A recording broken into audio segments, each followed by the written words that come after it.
YouTube has become pay to win. Gone are the days that random Joes could pick up cameras and record themselves playing games or discussing a topic. Nowadays, everyone from MKBHD and Mr. Who's the Boss to Eric and MrBeast spend tens of thousands, if not hundreds of thousands, on each and every video. They also all have millions of dollars worth of equipment, dedicated studios, and dozens of employees.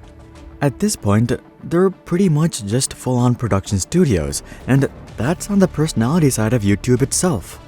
Then you have the whole company side as well, with the channels like Brightside, the Infographic Show, T-Series, and CoComelon Nursery Rhymes.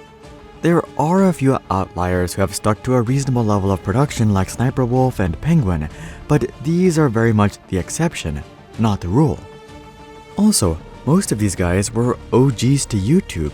Trying to replicate their formula today from scratch probably wouldn't work all that well. This is quite a shame, as raw authenticity is what made YouTube different from traditional media platforms in the first place. People liked that they could see their favorite creators without censorship, without filters, and without advertiser influence. People liked the genuine and vulnerable nature of YouTube, but modern creators shy away from these characteristics as much as possible. These attributes simply lead to drama, controversy, and potentially getting cancelled. So the best solution is to just stay as vanilla as possible. Never have an opinion, never push the boundaries, and never ever piss off the people on Twitter. Larger creators are simply leaning into these attributes as it allows them to outsource more work, create a better distinction between their personal lives and their online personas. And it gives them a larger moat against aspiring up-and-coming creators. So a pretty smart strategy from their end, but this is arguably destroying the essence of YouTube. So here's how YouTube became pay to win and the upsetting future of the platform.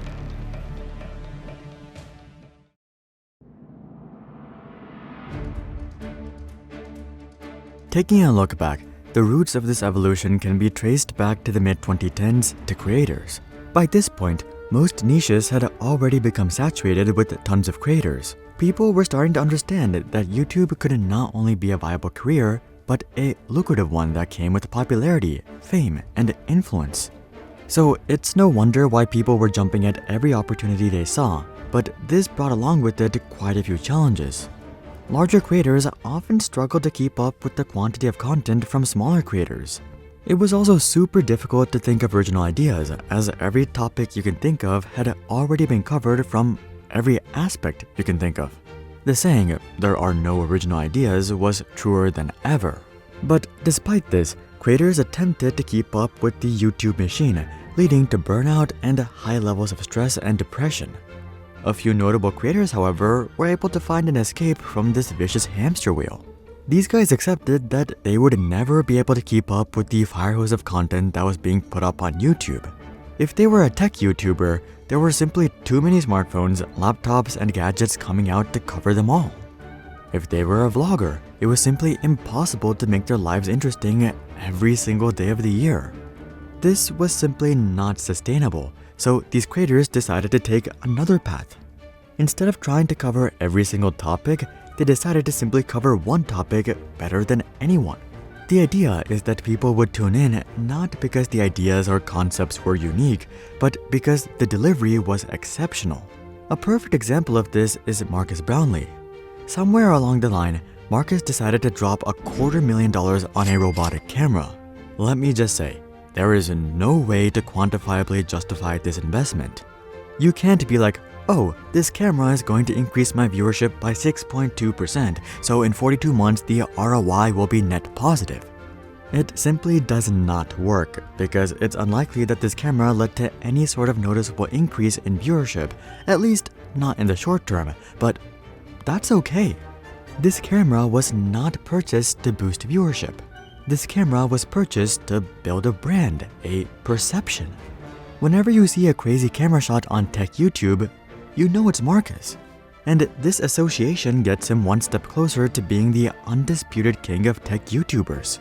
So the next time an iPhone drops, it doesn't matter if 100 people post reviews about it before Marques. You can bet that millions of people are waiting to see Marques' take, specifically because he provides an experience that they can't get anywhere else on YouTube. Marques is by no means the only one leveraging this strategy either.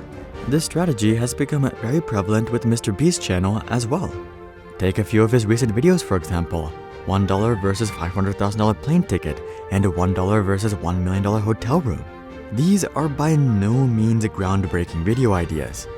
BuzzFeed made identical videos 6 years ago. In fact, they had a full-on series called Worth It comparing cheap options to expensive options. Yet, MrBeast's plane video got 150 million views and his hotel video got 217 million views. Why? Simple, his scale and production. Those are just 2 examples, but I could name dozens. Mr. Who's the Boss, Airrack, Magnates Media, Good Mythical Morning, Mark Rober, Stuff Made Here, Film Theory, Jinhao Tan, Wong Fu Productions, and basically every other large channel you can think of. While their initial success may have been fueled by down-to-earth mortal videos, it's their production quality that's kept them at the top.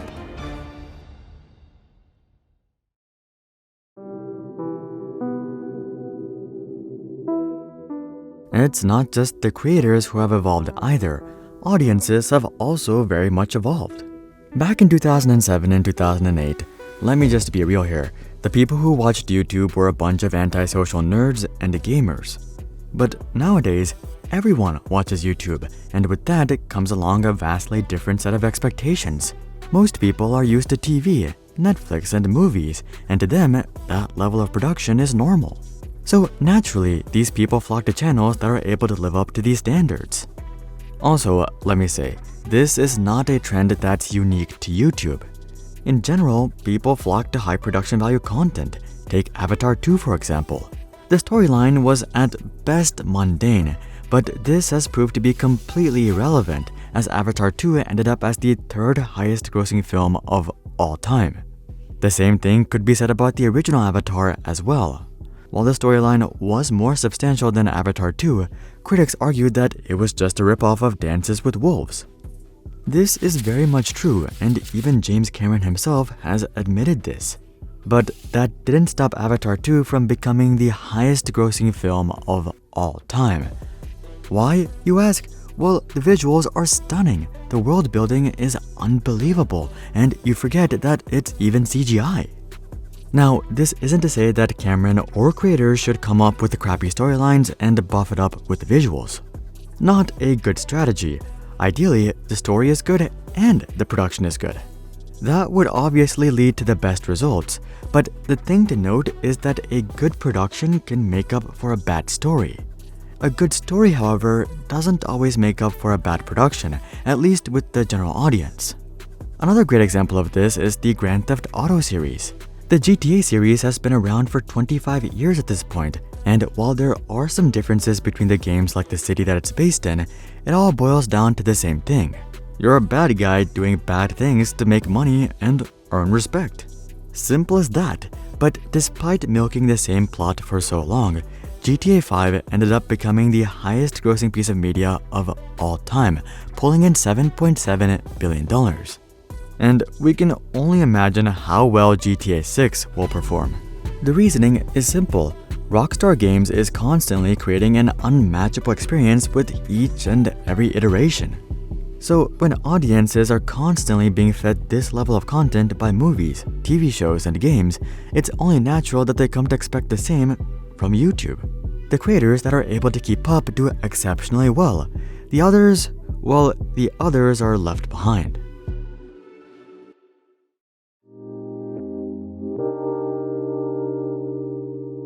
Creators often like to blame the algorithm when it comes to a video not performing well or the channel being killed off. Audiences also like to complain that platforms are recommending thirst traps and low productivity content. But the truth is that both of these parties are just shifting the blame.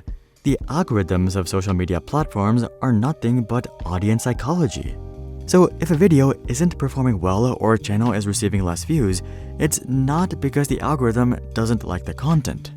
It's because the audience doesn't like the content, at least not a broad audience. The opposite is true as well. If a channel is performing really well, it's not because YouTube is biased or something. it's because that's what the audience wants to see. And based on who the biggest creators are today, it's clear that what the audience wants is fast-paced, high production value content, which brings us to our main question. Where does that leave small creators? Well, not in a good place. Also, when I say small creators, I don't mean people with hundreds of thousands of subscribers or even tens of thousands. I'm talking about people who are trying to get their first 1,000 or their first 5,000 subscribers. As Casey Neistat once said, 10,000 subs is the hardest thing to do on YouTube because at 0, nobody's tuning in, nobody cares. And this is harder than ever today because top creators have simply set the bar for entry so high. Now, there's no point in blaming these creators. Not only do they produce awesome content that's enjoyed by hundreds of millions of people, but they're just doing what's best for their brands and their businesses. That's only reasonable, but with that being said, this trend has largely shifted the tide against new creators.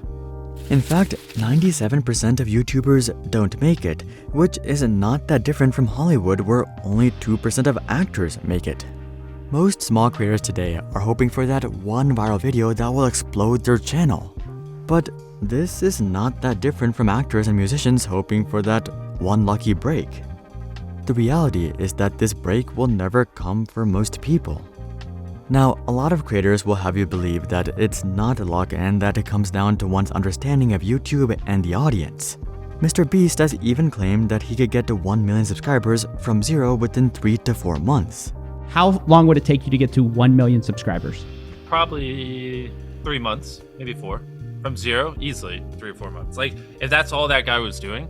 And they're right. Succeeding on YouTube is not necessarily luck, but the thing to note is that creators that are starting off also don't have the same skills or mindset. It's like those shows where millionaires try to start from 0 and become millionaires again. Admittedly, these are super interesting to watch, but to think that a homeless guy could do it just because a millionaire could is absurd. Similarly, thinking that an average Joe could get to 1 million subscribers in 3 months or even a year just because MrBeast could is also absurd. Of course, there will be exceptions, but that's what they are, exceptions. The harsh reality is that making it on YouTube is becoming harder and harder every day because the bar for entry is also becoming higher and higher.